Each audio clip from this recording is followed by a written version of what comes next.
فضلنا نقول للاهلي حصر عليك يا اللي في بالي، لا طلت اول ولا تاني السنه اللي فاتت بعد ما الزمالك كسب الدوري. حاليا وبعد مرور 14 جوله في الدوري الجديد الزمالك في المركز الخامس، الاهلي في المركز الاول والزمالك في المركز الخامس. خامس ايه يا عم؟ الزمالك في المركز الرابع. لا ما انت ما عرفتش. المقاولين كسب الداخليه اللي اتعادلت مع الزمالك، الداخليه اللي الزمالك ما عرفش يكسبها المقاولين كسبها دلوقتي، واصبح المقاولين في المركز الرابع والزمالك في المركز الخامس. يعني الزمالك بكل بساطه وبكل سهوله ممكن السنه اللي جايه لا يلعب دوري ابطال ولا يلعب كونفدراليه، لا هنشارك في دوري الابطال ولا هنشارك في الكونفدراليه، نروح نلعب مع الاتحاد السكندري بقى في البطوله العربيه. ليه بقى؟ لأن الزمالك حاليا في المركز الخامس، وأنا بكلمك دلوقتي الزمالك في المركز الخامس برصيد 26 نقطة. إزاي؟ المقاولين كسب الداخلية بقى عنده 27 نقطة.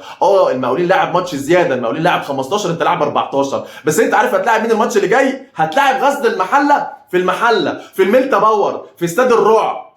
فبصراحة بعد ما اتعادل مع الداخلية على أرضي ما عنديش ثقة في لاعيبتي إنها تكسب غزل المحلة في غزل المحلة. والله العظيم ما عنديش ثقة تماما ان انا اكسب غزل المحله. ده انت عندك 3 ماتشات، يعني الزمالك متبقي له 3 ماتشات على انتهاء الدور الاول، ماتش المحله في المحله، ماتش فيوتشر اللي في المركز الثاني اللي هيقاتل من اجل الحصول على مركز مؤهل لدوري الابطال، السنه اللي فاتت تاهل للكونفدراليه، فالسنه دي عنده الاراده وعنده الحماس وعنده القدره على المنافسه على المركز الثاني، وعنده تيم كويس جدا ومدير فني محترم جدا، وعندك ماتش فاركو اخر ماتش في الدور الاول، فاركو اللي بيصارع دلوقتي وبينافس على الهبوط مع الاسماعيلي وطلائع الجيش والقصه دي كلها. فانت عندك 3 ماتشات اصعب من بعض، فانت لو ما كسبتش ال3 ماتشات دول حرفيا السنه الجايه الزمالك مش هيلعب في اي مركز او مش هيلعب في اي بطوله افريقيه. ليه بقى؟ لان خلينا اكون صريح معاك واقول لك ان صعب الدوري المصري والزمالك والاهلي وفيوتشر وبيراميدز بيشاركوا في بطولات افريقيه ان الدوري فعلا ينتهي في 30/6. فايه اللي هيحصل؟ احنا هنكمل بعد 30/6 زي ما حصل الموسم الماضي واللي قبل الماضي. ايه اللي هيحصل؟ الاتحاد الافريقي هيكلم الاتحاد المصري، الو ابعتوا لنا اسماء الانديه المشاركه في البطولات الافريقيه. الاتحاد المصري حاضر تحت امرك. هيعمل ايه بقى؟ هيعمل زي ما عمل الموسم الماضي واللي قبل الماضي، اللي هو ايه بقى؟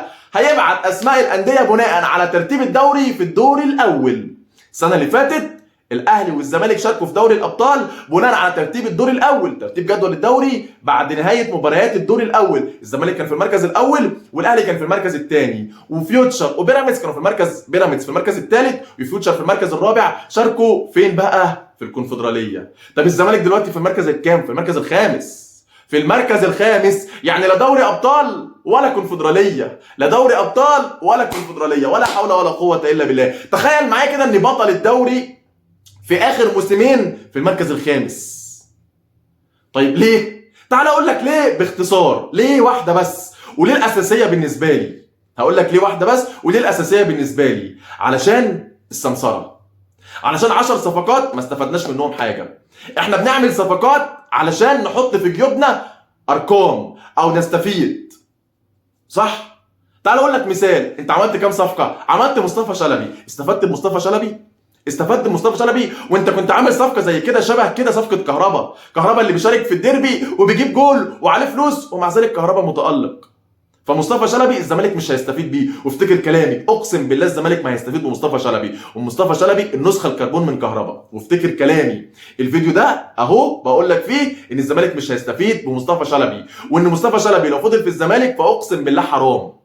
جبت مصطفى شلبي، جبت ابراهيم نضاي اللي تقريبا تلت الدور الاول او تلت الدوري كله خلص وابراهيم نضاي لسه بيتاهل، ده صفقه اجنبيه بتقبض بالدولار، تمام. وجبت زكريا الوردي اللي سبك ومشي وقال لك حالته النفسيه، وجبت سامسون ايكينولا سامسون اللي يا جدع انا طول عمري اعرف ان اللاعب الافريقي يا اما سريع يا اما قوي، ده لا سريع ولا قوي. ما تسالنيش ازاي، ما تسالنيش ازاي ان سامسون ايكينولا اكبر رقم اتدفع فيه كان $15,000، جاي الزمالك ب 800 وما اعرفش كام الف دولار، عشان ما اقولش رقم واتحاسب عليه، بس هو 800 تقريبا و50 870 الف دولار. ازاي؟ ما اعرفش ازاي، ما اعرفش. علامتين استفهام. بعد خساره الزمالك من الاهلي المفروض ان امير مرتضى منصور قدم استقالته، فرئيس مجلس اداره نادي الزمالك اللي هو بابا امير قال لك رفضنا الاستقاله، لازم امير ياخد فرصته. فرصه ايه؟ يعني فرصه ايه بجد؟ يعني انا عايز اعرف فرصه ايه بجد؟ هو انت مستني ايه تاني؟ علشان انت خسرت 4 بطولات في شهرين.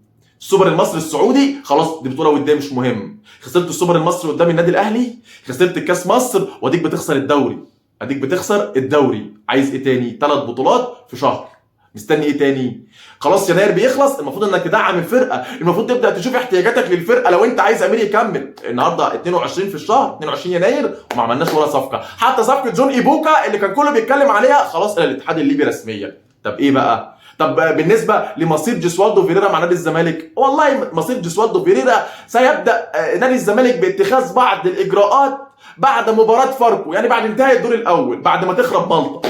والله العظيم يعني قال لك هنتكلم عن بقاء فيريرا او رحيله بعد نهايه ماتش فاركو او بعد ماتش فاركو اللي هو نهايه الدور الاول.